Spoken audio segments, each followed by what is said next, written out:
that occurs, and he will prompt you on that. Thanks. I'd like to extend my welcome as well. Welcome to Home National Cemetery, hallowed ground where heroes rest. My name is Glenn Wade with the Peninsula Veterans Color and Honor Guard team from the Greater Tucumã and South Kitsap Peninsula area. Here today with active duty personnel from the Department of the Navy and Debbie Dawson representing buglers across America. It's our honor and privilege to be here today to help you celebrate the life of a loved one and to acknowledge a fallen comrade. At this time, if you have a cell phone or pager, we'd ask you to please put it in the silent mode. You are, however, free to move about and take photos if and where and how you wish. If you're a veteran, you're entitled and invited to salute. And looking at the caps, I expect to see quite a few. Thank you. Navy Pope. Oh!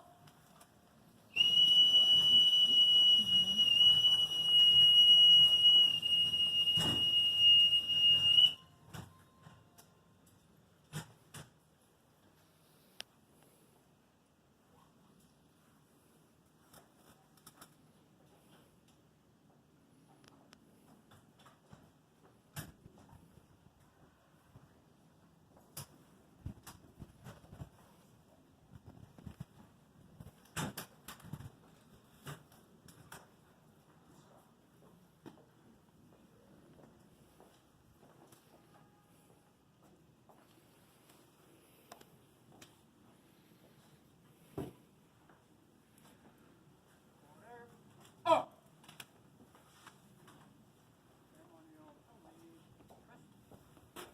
We would like to begin our program this afternoon with selected verses from a poem written by A. Lawrence Vaincourt titled Just a Common Soldier.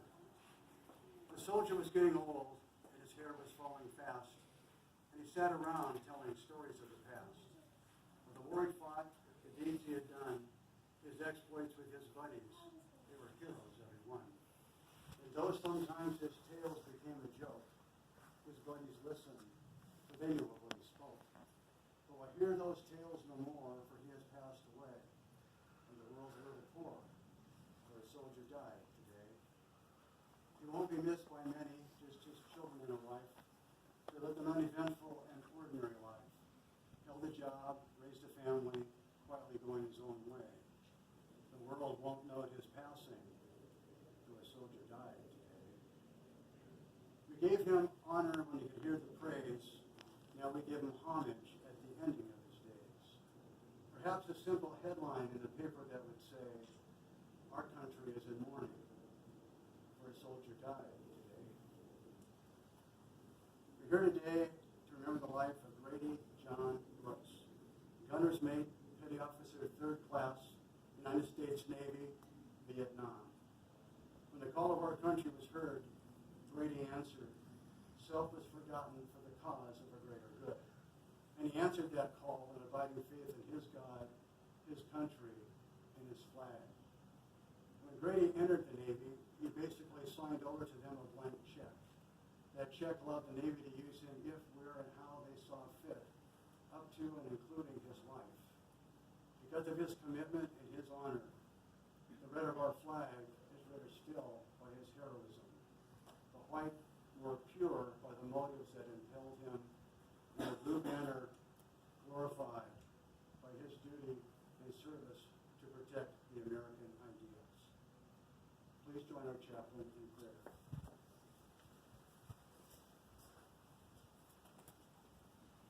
Almighty and merciful God, amidst these monuments of the dead, we seek thy hand. In the depths of our sorrow, we realize the truth of your inspired words.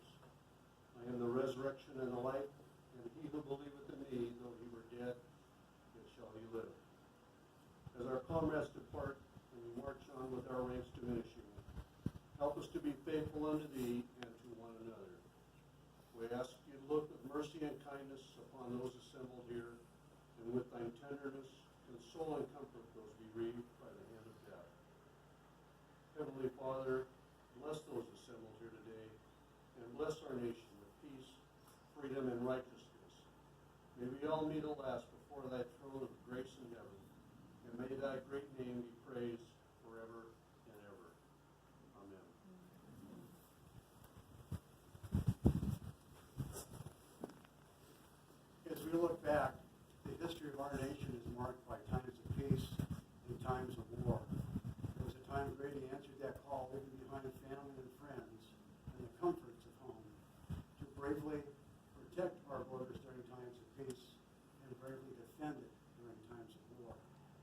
Unfortunately, as the years roll on, we are called upon to perform the sad duty of saying farewell to a fellow veteran. And as the years continue to roll on, and we too have finished our fight and are laid to rest, as our souls fall that long column to realm above, as death hour by hour marks its recruits. Comrades, family, and friends, let us live such an honorable life that when the keeper of the eternal records calls our name for the last time, those left behind can say of us, as we say of Grady Brooks, here lies the mortal remains of a true patriot and a fearless defender of its flag. Grady fought a good fight. He finished the race. He kept the faith. Ladies and gentlemen, we're about to perform the rifle salute. Again, I need to caution you, it is loud.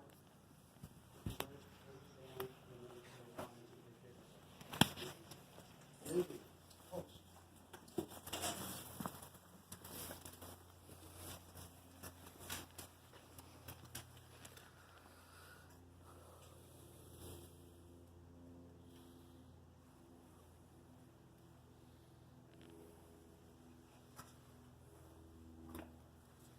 Officer of the day, fire 3 volley rifle salute. Honor guard. Set. Forward. On. Left, right, straight. Unlock.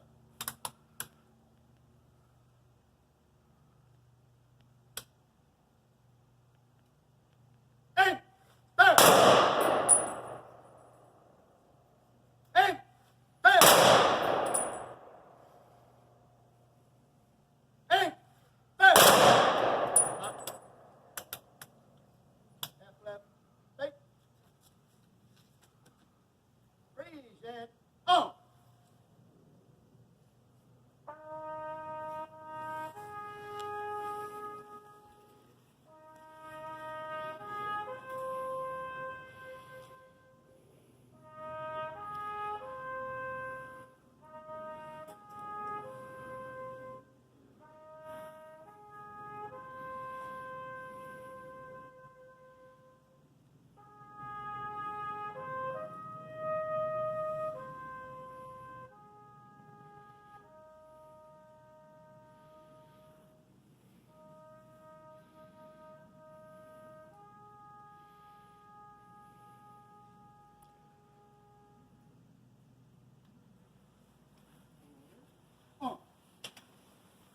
Please be seated. While the flag is being folded and ready for presentation to the family, I'd like to read a poem written by Kelly Strong in honor of his father, who was a Marine and served two tours of duty in Vietnam. The poem's titled, Freedom Isn't Free. I watched the flag pass by one day. It fluttered in the breeze. The young Marine saluted it, and then he stood at ease. I looked at him in uniform, so young, so tall, so proud. With hair cut square and eyes alert, he'd stand out in any crowd. I thought how many men like him had fallen through the years, how many died on foreign soil, how many mothers' tears, how many pilots' planes shot down, how many foxholes were soldiers' graves. No, freedom isn't free. I heard the sound of taps one night when everything was still. I listened to the bugler play and felt a sudden chill.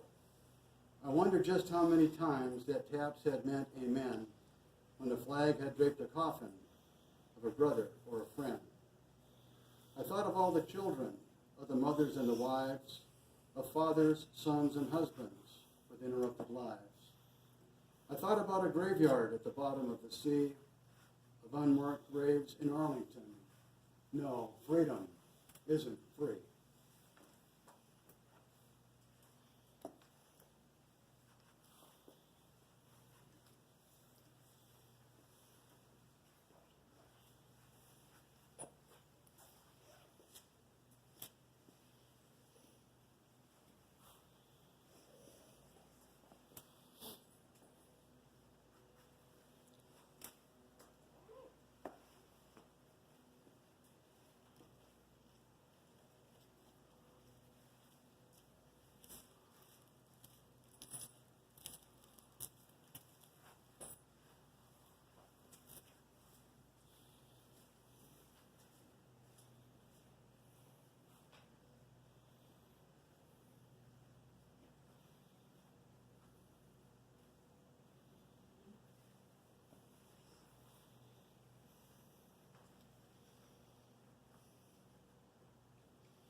Brady, and grateful nation. Please accept this flag as a symbol of appreciation for your loved one's honorable and faithful service.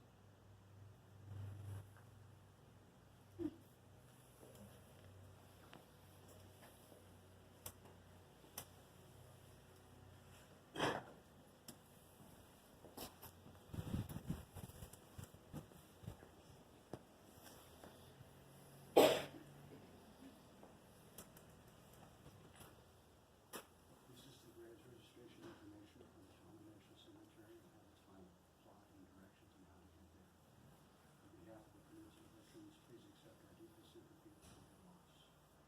On behalf of the American Legion and veterans of foreign wars, my privilege to present you this box of polished showcasing representing duty, honor, and country. Now the sign of the answer to the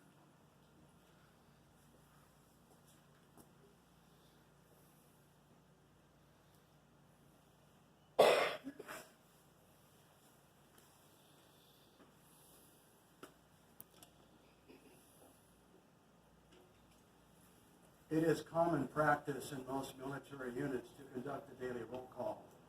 It's a way of assuring who's available for duty, or more importantly, accounting for everybody on a mission. The final roll call is a very intimate ceremony, normally held at the unit level and not open to outsiders unless specifically invited to attend. As veterans, we consider it our sacred duty to conduct a final roll call to give our fellow veteran the recognition that he deserves. For a man's name is his eulogy. Petty Officer Brooks.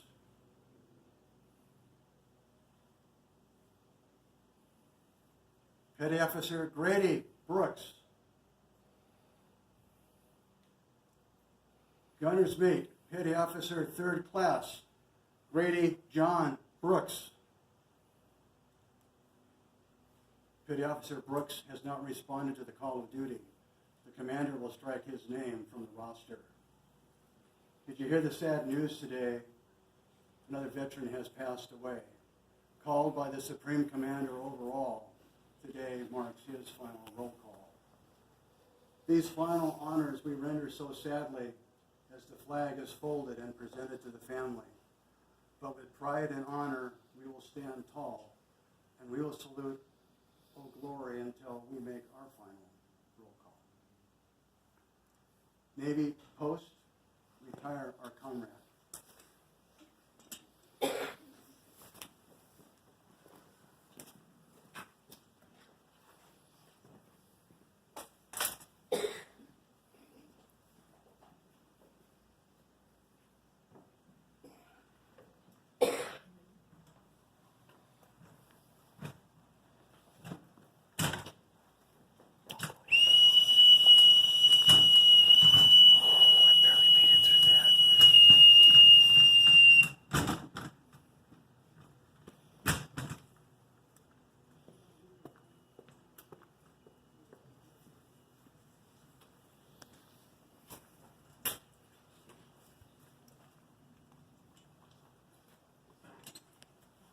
Although we both served during Vietnam, I did not know Brady.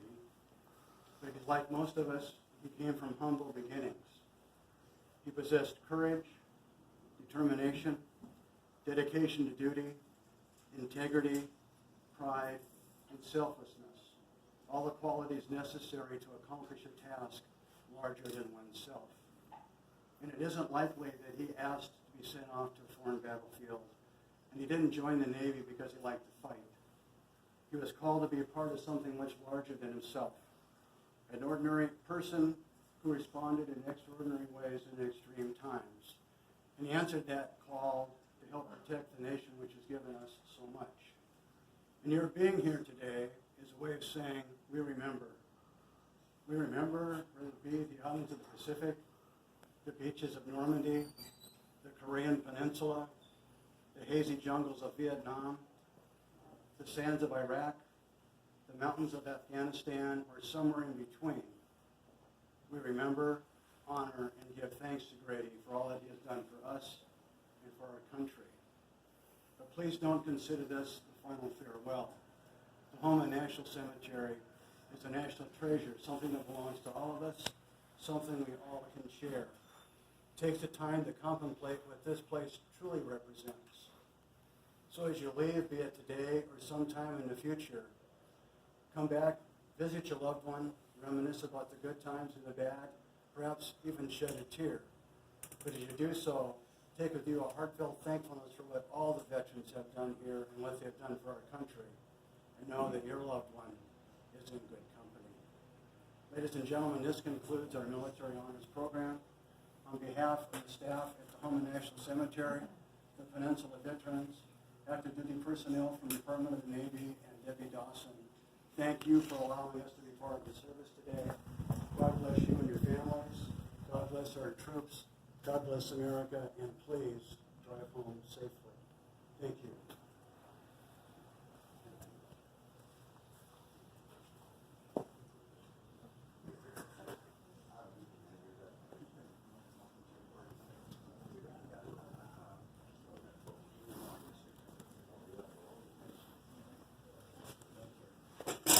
We don't have enough to go around, but for those elected, the showcases from today's firing.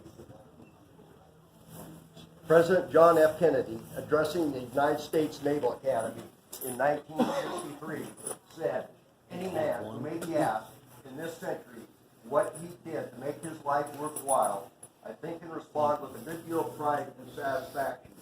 I served in the United States Navy."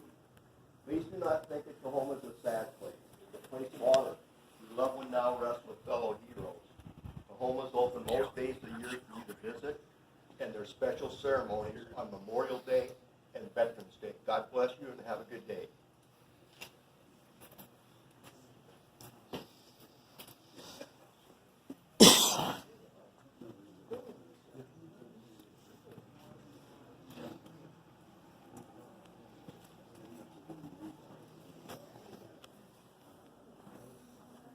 Anybody would like to speak, you're more than welcome, but you don't have to.